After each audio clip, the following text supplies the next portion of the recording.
caranya, ya, poin tahapan-tahapannya. Sehingga kalau sudah ada ini hukum acara perdata, maka orang yang dilanggar haknya itu tidak lagi main hakim sendiri atau rafting.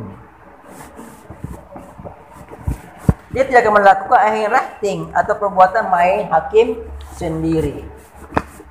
Ini tulisannya ya. Ini.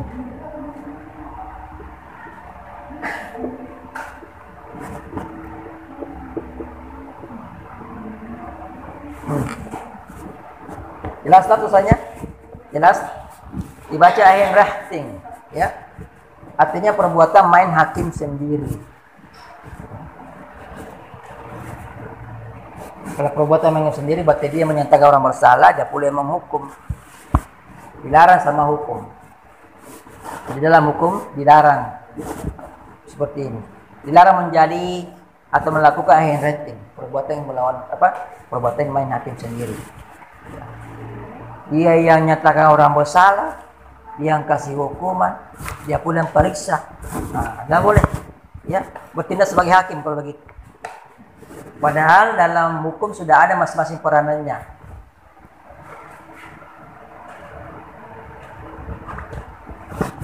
Sampai sini bisa paham? Nah, kalau ada pertanyaan seperti ini, Tony jawab dulu. Bagaimana cara mempertahankan hak dan kewajiban perdata kita? Jawabannya, caranya adalah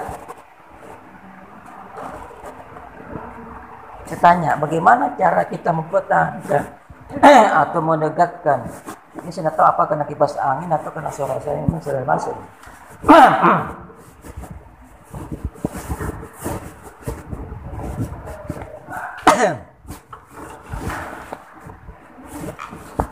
Ada yang tahu jawabannya?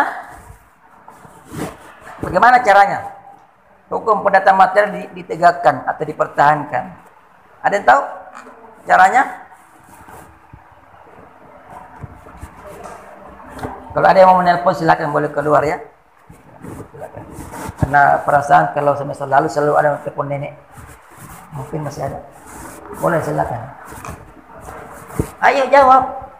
Bagaimana cara kita mempertahankan hukum perdata material?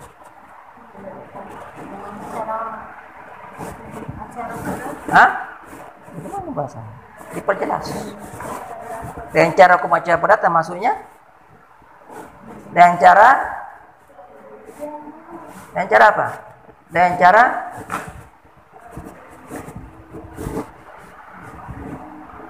cara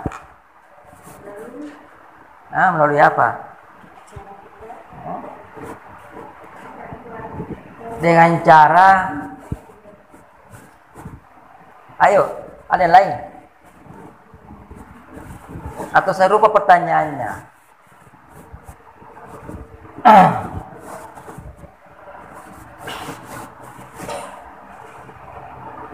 Supaya hukum perdata material itu dapat tegak dan atau dipertahankan, maka dia membutuhkan apa? Perjanjian. Membutuhkan perjanjian. Perjanjian itu dimuat dalam hukum apa dia? Hukum perdata material. Hukum perdata material. Tadi pertanyaannya? Apa tadi pertanyaannya? Hukum perdata material membutuhkan apa? Pertanyaannya, masa butuh perjanjian? Butuh? Itu butuh hukum acara perdata. Jadi hukum acara perdata itu ada kebutuhan dari hukum perdata material. Ya kan?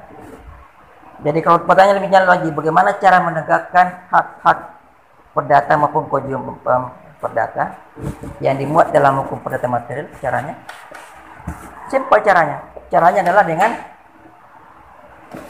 dengan menggunakan hukum acara perdata. Caranya adalah dengan menggunakan hukum acara perdata. Jadi untuk menegakkan hak kita, kalau ada kita dilanggar, atau untuk memaksa orang lain menjalankan kewajiban perdatanya kepada kita, maka kita gunakan hukum acara perdata. Baca hukum acara perdata. Kuasai hukum acara perdata. Apa petunjuk-petunjuk dalam hukum acara perdata? Dikuasai. Apa pedoman dia berikan? Itu dikuasai. Diikuti. Jadi hukum acara perdata ini kalau ibaratnya dalam bahasa keren sekarang SOP. Standar operasional prosedural. Di situ diatur semua cara-cara. Ya. Nah itu nanti akan kita bahas sampai kuliah terakhir. Akan bahas itu cara-caranya. Mulai dari pengajuan gugatan sampai pada eksekusi, insya Allah. Paham? Nah, itu ya. Ada yang mau ke kamar mandi silakan. Ada yang mau ke kamar mandi? Tidak usah malu-malu bilang. Tadi mau saya mana ya?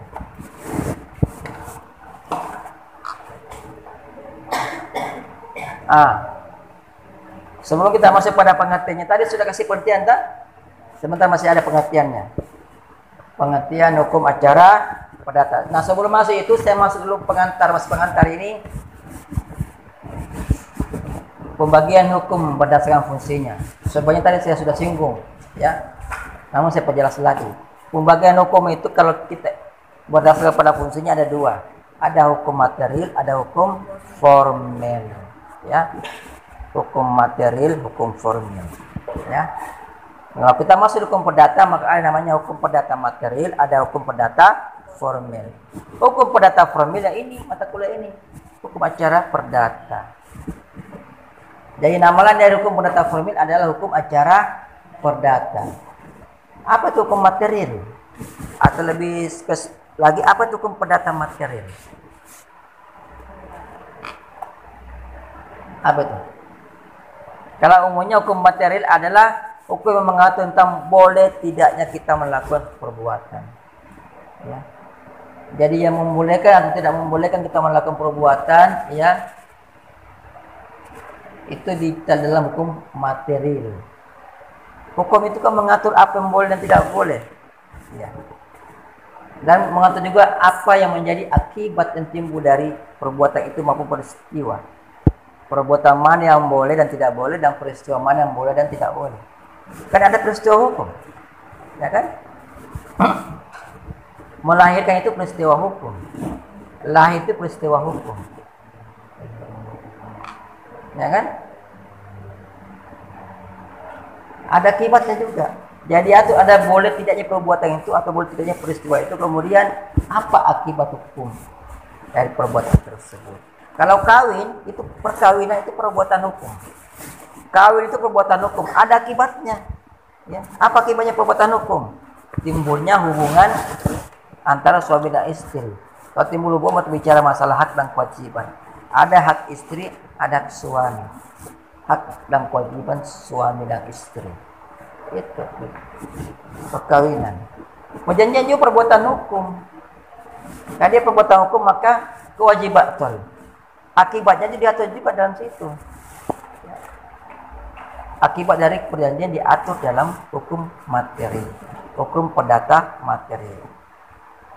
Nah ini hukum materi. Nah kalau hukum perdata materi apa itu? Ini yang di atas ini hukum material adalah hukum. Kamu tekan tadi. Jadi hukum material adalah hukum yang menerangkan atau menjelaskan tentang boleh tidaknya perbuatan itu dilakukan atau peristiwa itu terjadi.